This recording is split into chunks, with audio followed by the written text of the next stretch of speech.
esta última sección de las aplicaciones de una ecuación diferencial de primer orden, vamos a ver problemas de un cuerpo que está cayendo. Bueno, cayendo obviamente en un campo gravitacional, lo que estamos viendo bajo la acción de la gravedad, en este caso de un planeta como la Tierra.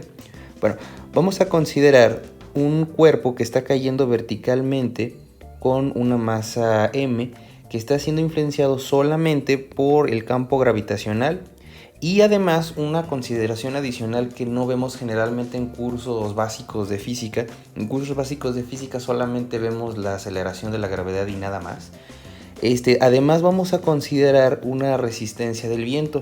Esta va a ser bien importante porque esto ya va a ser lo que va a acercar más este análisis a lo que vemos en la realidad. Son dos casos muy diferentes. Si nosotros extraemos la resistencia del viento, entonces la ecuación es muy sencilla. Pero si nosotros le incrementamos la resistencia del viento, entonces el problema ya se convierte en una condición un poco más realista, donde ya tenemos que considerar cuestiones de perfiles aerodinámicos. Entonces, esta resistencia, ¿cómo la vamos a modelar? Hay varios modelos de cómo interpretar la interacción de un objeto con la oposición que opone la resistencia del viento. Es como la resistencia que sentimos cuando interactuamos con el piso, cuando arrastramos un objeto en el piso. Es una interacción similar cuando nosotros estamos interactuando con las moléculas del aire o agua o algún otro medio que tiene ciertas propiedades mecánicas. Entonces, y una resistencia del viento que es proporcional a la velocidad de nuestro cuerpo. Vamos a pensar un poquito en esto. Aquí pues bueno, todos lo hemos hecho cuando hemos sacado la mano, que bueno, no lo debemos hacer, pero bueno, todo igual lo hacemos de cualquier forma. Cuando sacamos nuestra mano por el coche, nosotros experimentamos una fuerza en dirección opuesta a la velocidad del coche. Nosotros vamos hacia adelante y nosotros sentimos una fuerza que jala nuestra mano en sentido opuesto. Aquí matemáticamente vamos a asignarle a la dirección en donde nos estamos moviendo, es decir, la velocidad hacia donde avanza el coche, como un sentido positivo. Y la velocidad de arrastre o la fuerza de arrastre que nosotros experimentamos en nuestra mano, por ejemplo, la vamos a poner con un signo negativo, va a ser hacia atrás de la dirección de movimiento. Entonces sabemos que entre más rápido se mueve el coche, más rápido, más fuerte vamos a sentir esta interacción en nuestra mano. Entonces esto es algo bien importante de lo que acabamos de leer, que la fuerza que vamos a experimentar es en oposición a nuestra dirección de movimiento, y además es proporcional a la velocidad. Entre más grande sea la velocidad, más grande va a ser la velocidad, la fuerza de interacción con nuestra mano. Otra cosa importante es la forma en la que nosotros tenemos acomodada nuestra mano. Si nosotros ponemos nuestra mano ya fuera de la ventana, de forma como si fuera un ala de un avión, de forma paralela al piso, nosotros vamos a sentir de relativamente poca interacción. Si nosotros ponemos nuestra mano de forma perpendicular al piso, ahí ahora la interacción va a ser mucho más fuerte. Entonces, ¿qué quiere decir esto? Que también depende de lo que vamos a tener como constante de proporcionalidad, como nuestro factor aerodinámico. Aquí vamos a incluir una cierta constante. Entonces, esto es algo bien importante que vamos a incluir en nuestro análisis de nuestro objeto. Tenemos entonces dos interacciones, la gravedad y la resistencia del viento. Entonces vamos a continuar. Entonces vamos a asumir que ambos, la gravedad y la masa, permanecen constantes. Aquí también una cuestión importante es que la gravedad va cambiando dependiendo de lo lejos que estemos del planeta. Como vamos a estar trabajando en situaciones en donde estamos relativamente cerca del planeta, entonces vamos a pensar que la gravedad es constante. Si nosotros nos alejamos mucho del planeta, entonces la gravedad ahí sí ya no va a ser constante. Entonces vamos a asignarle un valor constante para nuestros efectos de nuestras cuentas. Y pues bueno, también vamos a considerar que la masa no va disminuyendo o aumentando, que la masa del objeto, una pelota que estamos aventando hacia abajo, que estamos dejando caer, va a permanecer constante. Y por conveniencia vamos a considerar, esto es algo que les había comentado hace un momento, vamos a considerar la dirección hacia abajo como la dirección positiva. Aquí una convención en física es que siempre vamos a considerar la dirección hacia donde nos estamos moviendo como positiva. Entonces nuestro objeto, una pelota, va a estar cayendo en este campo gravitacional. Entonces hacia abajo le vamos a asignar un sentido positivo y los movimientos hacia arriba los vamos a considerar como negativos. Eso bueno, va un poco en contra de la intuición o la convención cartesiana, que habíamos visto que hacia arriba es positivo y hacia abajo es negativo. Aquí lo vamos a considerar al revés porque vamos a simplificar bastante los cálculos haciéndolo de esta forma. Lo vamos a hacer más adelante. Entonces vamos a vincular esto con la segunda ley de Newton del movimiento. Entonces tenemos que la fuerza neta que actúa sobre un cuerpo es igual a la tasa de cambio temporal del cambio de momento del cuerpo. O si nosotros tenemos una masa constante, si la masa no fuera constante, entonces el momento sería diferente. El momento se define como masa por velocidad, es una cantidad vectorial. Entonces, si la masa y la velocidad se mantienen como variables, entonces su diferencia en el tiempo también incluye una ecuación diferencial un poco diferente. Entonces vamos a suponer que el momento, lo que se mantiene constante es la masa. Entonces lo que va a ir cambiando con respecto al tiempo es la velocidad. Esa es la aceleración. Entonces la segunda ley de Newton nos habla que la fuerza es igual a masa por aceleración. Entonces, si nosotros vamos de 0 a 100 km por hora, entonces ahí estamos experimentando una aceleración. Eso es lo que quiere decir ese término que estamos viendo en este caso. Bueno, entonces esta es la segunda ley de Newton. La fuerza es igual a la masa por la aceleración. Esto es aceleración. Es la parte en cinemática. ¿Cómo se le ocurrió a Newton? Aquí nosotros podemos ver cuál es la aceleración que experimenta un carrito, por ejemplo, de supermercado. La aceleración va a ser proporcional a la fuerza que nosotros le imprimamos al carrito. Entre más fuerza, más aceleración experimenta. Y la aceleración que experimenta el carrito va a ser inversamente proporcional a la masa. ¿Qué quiere decir esto? No va a ser lo mismo empujar el carrito al principio cuando va vacío que al final de hacer la despensa o comprar el súper, cuando ya tenemos que el carrito ahora ya tiene mucha masa. Entonces ahí sí nos va a costar más trabajo.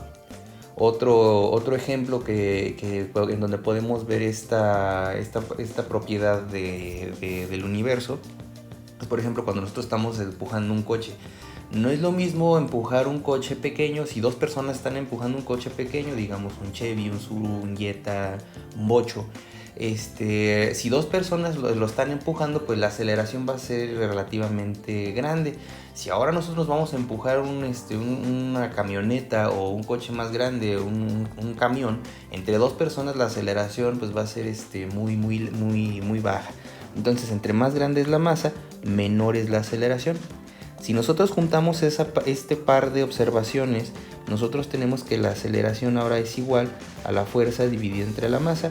Despejando la fuerza, tenemos que fuerza es igual a masa por aceleración, que es esta fórmula que tenemos acá, recordando que la aceleración se define como la derivada de la velocidad con respecto al tiempo, o cómo cambia la velocidad con respecto al tiempo. Bueno, donde F desde luego es la fuerza neta que actúa sobre el cuerpo y V es la velocidad que tiene el cuerpo a cualquier tiempo t. Entonces esos son los principios que vamos a ver. Vamos a ver ahora cómo se estudia esto de forma esquemática. Entonces esquemáticamente tenemos lo siguiente. Hay dos fuerzas actuando sobre el cuerpo, como lo habíamos mencionado anteriormente. La fuerza debido a la gravedad dada por el peso del cuerpo, esto es masa por gravedad, esto es peso. Cuando nosotros decimos peso, esto se mide en unidades de newtons, porque son unidades de masa multiplicado por gravedad. Comúnmente, y lo decimos mal, cuando preguntamos por el peso de algún objeto o el peso de alguna persona, realmente nos estamos refiriendo a su masa. ¿Por qué? Porque la respuesta la damos en kilogramos. Entonces, estrictamente en física, cuando hablamos del peso de algo, es la masa multiplicada por la gravedad. Entonces, esa es la primera fuerza que está actuando sobre el cuerpo. Y como habíamos quedado, la dirección hacia abajo, o sea, la dirección del movimiento de un objeto, estamos dejando caer una pelota, una caja, en este caso, cualquier objeto en un campo gravitacional. Entonces, esta dirección la vamos a tomar como positiva. Entonces aquí tenemos esa primera interacción que va a ser la fuerza de gravedad que está actuando hacia abajo. Y por segundo tenemos lo siguiente, la fuerza debido a la resistencia del viento que está dado por esto que tenemos aquí. Aquí les había comentado que la fuerza de resistencia al viento es proporcional a la velocidad. ¿Qué quiere decir eso? Que entre más aumente la velocidad, más vamos a tener una fuerza que actúa en sentido opuesto. Esto lo vamos a llamar, esto es el punto 2, una fuerza que actúa como resistencia. Vamos a ponerle R de resistencia del viento. Entonces, si tenemos que un objeto no se está moviendo, o sea, la velocidad va a ser igual a cero, pues desde luego la fuerza de resistencia pues no existe. A medida que nos vamos moviendo y vamos interactuando con este medio, ya sea agua, algún fluido, el viento, no sé, algún tipo de aceite, aquí ya vamos a tener distintas propiedades del medio. Entonces, entre más rápido vayamos, pues más oposición vamos a tener. También lo podemos experimentar en una alberca, por ejemplo. Nos cuesta más trabajo impulsarnos o movernos en una alberca porque las condiciones mecánicas del fluido pues lo impiden. Entonces, esa es la fuerza de resistencia. Entonces aquí, como les había mencionado, la dirección positiva debe de ser siempre en la dirección del movimiento. Entonces tenemos lo siguiente. Ya con esto podemos armar nuestra ecuación y podemos ver ahora cuál va a ser nuestra ecuación diferencial por resolver, que eso es lo que vamos a ver a continuación. Tenemos entonces la segunda ley de Newton, que nos habla que la fuerza es igual a la masa por la aceleración, o escrito de forma diferencial de esta forma. Entonces esa sumatoria de fuerzas nos va a producir este efecto. Entonces aquí tenemos dos fuerzas en el caso que acabamos de estudiar. La fuerza debido a la gravedad, que quedamos que va hacia abajo, y después la fuerza con respecto a la fricción, a la resistencia del viento. Esto se va a hacer igual a la masa por la diferencia de velocidad con respecto al tiempo, masa por aceleración. La fuerza de gravedad habíamos visto que tenía esta forma, masa por gravedad, y la resistencia del viento es negativo porque va en el sentido opuesto, va a ser menos esta constante multiplicada por la velocidad. Eso va a ser lo siguiente, va a ser la masa por la aceleración con respecto al tiempo.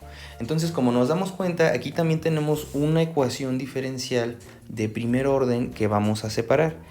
Entonces voy a pasar el diferencial del tiempo hacia el otro lado, nos va a quedar de la siguiente forma, de esta manera. Esto va a ser igual a masa por el diferencial de velocidad. Entonces esto lo voy a pasar hacia el otro lado dividiendo y me va a quedar de la siguiente forma. Me queda que el diferencial del tiempo va a ser igual a la masa dividido entre mg menos k por v por el diferencial de v. Ahora, como la masa es constante, voy a sacar esto. Recuerden que ahora ya está separado nuestras dos variables, el tiempo y la velocidad. Entonces lo que voy a hacer ahora es que voy a integrar de los dos lados. La masa va a salir de esta integral y nos va a quedar de la siguiente forma. Voy a tener aquí el tiempo más una constante del tiempo. Lo voy a poner de esta forma. Recuerden que son integrales indefinidas. Esto va a ser igual a la masa que lo saqué de aquí de esta integral. Y va a quedarnos de esta forma, 1 dividido entre mg menos k por v diferencial de v. Ahora lo que voy a hacer es que voy a hacer un cambio de variable. El cambio de variable es para poder hacer esta integral que tenemos aquí. Entonces el cambio va a ser el siguiente. Vamos a tener esta u, lo voy a llamar mg menos k por v. Entonces el diferencial de u con respecto a v va a ser igual a menos k. De aquí despejando entonces el diferencial de v, recuerden, el diferencial de v va a pasar para acá multiplicando y k va a pasar hacia abajo dividiendo. Entonces nada más es un intercambio, llevándose sus signos. Entonces esto es menos el diferencial de u dividido entre k. Entonces con estos dos elementos voy a regresar a mi integral que está aquí abajo y voy a tener lo siguiente. Con esto vamos a hacer esta nueva integral. Entonces tenemos aquí el tiempo más la constante que salió. Aquí le voy a llamar constante temporal. Esto va a ser igual a la masa integral. Ahora vamos a meter esto que acabamos de trabajar aquí. 1 dividido entre esto que tenemos acá, pero yo le llamé a eso u. Entonces aquí vamos a ponerle u. Y después el diferencial de v, esto que está aquí, ahora se va a poner como menos el diferencial de u dividido entre k. K, como es constante, recuerda, K es la propiedad aerodinámica del objeto. En principio vamos a pensar que no cambia. Por ejemplo, una pelota cuando la dejamos caer En un campo gravitacional no cambia de forma y bueno, el perfil aerodinámico siempre va a ser el mismo. Un coche cuando está viajando no cambia de forma abruptamente o no se le abren las puertas y cambia su perfil aerodinámico. Eso es lo que estamos diciendo. Como son constantes, entonces vamos a tener lo siguiente. Vamos a tener aquí el tiempo más la constante temporal. Esto va a ser igual a menos la masa dividido entre k por la integral de 1 entre u diferencial de u. Entonces esto ya es muy sencillo. La integral de 1 sobre u por el diferencial de u es el logaritmo natural. Entonces vamos a tener lo siguiente. Vamos a tener el tiempo más la constante de temporal. Esto va a ser igual a menos la masa por la constante logaritmo natural de u, más otra constante que viene de nuestra parte de la parte de la velocidad. Vamos a llamarle constante v, donde u ya sabemos qué es lo que vale. Vamos a regresar a nuestra variable original, que es esta que está aquí arriba. Entonces la fórmula final nos va a quedar de la siguiente manera. Nos va a quedar que esto es el tiempo más la constante temporal. Esto va a ser igual a menos la masa sobre k logaritmo natural de mg menos kv más la constante en v. Entonces esta es la fórmula a la que llegamos. Pero ahora lo que nosotros queremos es despejar la velocidad, que es lo que vamos a hacer a continuación. Entonces esta ecuación voy a unificar las constantes, vamos a ponerlas todas del lado derecho y nada más les voy a llamar constante c. Entonces vamos a empezar con esta manipulación. Tenemos que esto es el tiempo, va a ser igual a menos m sobre k logaritmo natural de mg menos kv más una constante. Esta constante ya es una constante unificada. Vamos a ver condiciones iniciales y de ahí va a salir esta constante. Bueno, recuerden que ahora el objetivo es despejar la velocidad y tenemos que sacarla de ahí del logaritmo. Entonces, para hacer esto, vamos a quitar primero este factor que tenemos aquí. La masa está multiplicando, pasa dividiendo, la constante k está dividiendo, pasa multiplicando y tenemos lo siguiente. Llevándose su signo, nos queda lo siguiente, menos la constante k dividido entre la masa por el tiempo va a ser igual a, vamos a pasar la constante del otro lado también de una vez, menos esta constante. Aquí la constante la voy a dejar también positiva. Ahorita vamos a ver que la constante finalmente el signo va a depender de nuestras condiciones iniciales. Pasaría en negativo, tomen eso en cuenta, pero lo voy a dejar positivo porque la constante al final cuando meta condiciones iniciales me va a dar el signo correcto. Lo pueden dejar negativo, pero al final, bueno, va a ser exactamente lo mismo. Entonces tenemos, esto es igual al logaritmo natural de mg menos k por v. Entonces tenemos esto. Para quitar el logaritmo tenemos que elevar todo a la exponencial. Entonces tenemos lo siguiente, elevamos todo a la función exponencial, es decir, a esta función e, así de esta forma. La función e y el logaritmo se van a cancelar. Y de aquí voy a separar esto en dos exponenciales. Entonces voy a tener e a la menos k m por t, e a una constante. Aquí recuerden que, bueno, si ustedes hubieran seguido con el signo original de este cambio de aquí arriba, entonces ahí aparecería ese signo. Pero no importa porque finalmente e a una constante pues finalmente va a ser a una constante, ya sea positiva o negativa. Entonces esa constante es la que vamos a determinar más adelante. Esto va a ser igual a mg menos k por v. Entonces ahora ya nada más es cuestión de despejar esta v que tenemos acá y va a quedarnos de la siguiente forma. Mandamos primero de esta manera, primero vamos a quitar este mg que tenemos aquí, lo vamos a mandar hacia el otro lado restando. Vamos a tener e a menos k sobre m por t multiplicado por una constante. Esa constante es esta de aquí, ya nada más la estoy llamando c, menos mg. Esto va a ser igual a menos k por v. Ya por último, este menos lo voy a mandar para el otro lado dividiendo y nos va a quedar de la siguiente forma. Nos va a quedar la velocidad va a ser igual a mg sobre k. Noten lo siguiente, aquí este signo está dividiendo a por eso lo estoy poniendo primero. Menos entre menos se hace positivo. Y después también voy a dividir esto entre menos k. Pero como está aquí una constante, esa constante la voy a dejar positiva. Ahorita con las condiciones iniciales nos va a ajustar el signo, lo voy a seguir dejando positivo. Y esta c dividida entre la constante k, pues sigue siendo una constante c.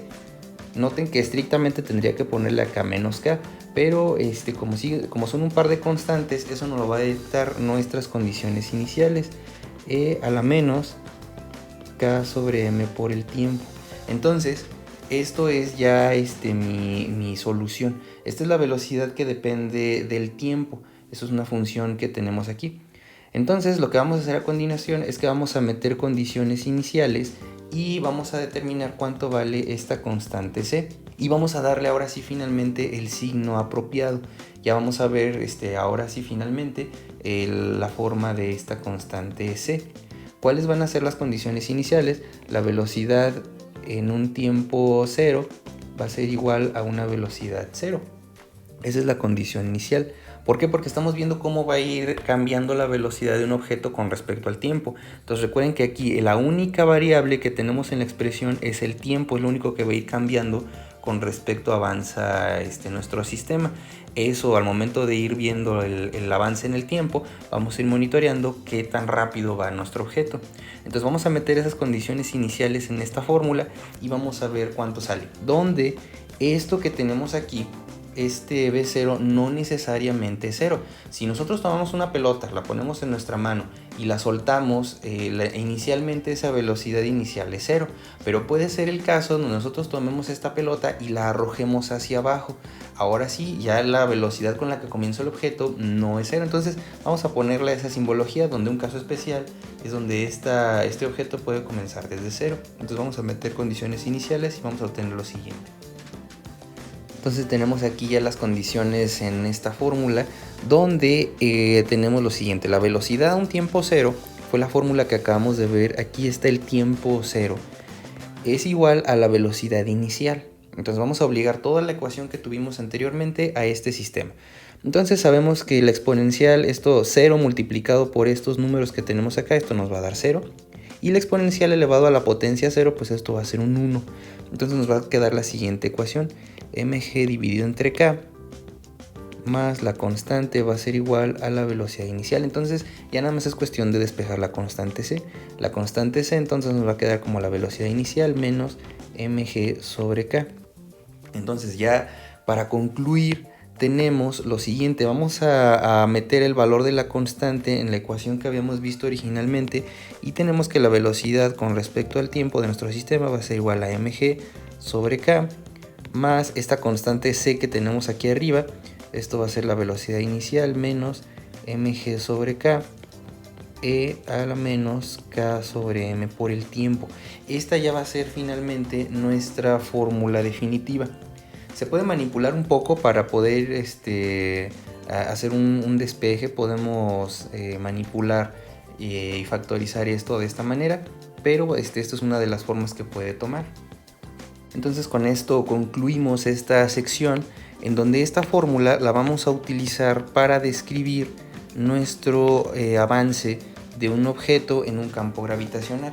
Esto ya es incluyendo la fricción del viento y donde esta K que tenemos acá se puede medir de forma experimental viendo cuál es la interacción del viento con respecto a un sistema. Va a ser muy diferente el perfil aerodinámico que va a tener, por ejemplo, al momento de dejar caer una pelota, que al dejar caer un objeto que tenga algún tipo como un paracaídas. O imagínense, una persona cuando se aviente de un avión, pues ya tiene el paracaídas incluido, pero al principio no lo tiene abierto, entonces va cayendo a una cierta velocidad muy grande. ¿Por qué? Porque la resistencia que ofrece la persona sin abrir el paracaídas es muy baja, no tiene muy poca resistencia, esta K es muy baja. Al momento de que abre el paracaídas, entonces esta persona aumenta su resistencia con respecto al viento, entonces esta K aumenta al momento de abrir nuestro paracaídas. Entonces esta constante K nos va a decir qué tan fuerte interactuamos con el medio al momento que nos estamos moviendo a través de él. Entonces con esto concluimos este desarrollo. Más adelante vamos a ver una serie de ejemplos para describir cuál es el uso de esta fórmula y cómo se puede manipular ya haciendo el uso de la solución de esta ecuación diferencial. Entonces con esto concluimos esta parte del desarrollo de nuestra fórmula para la velocidad.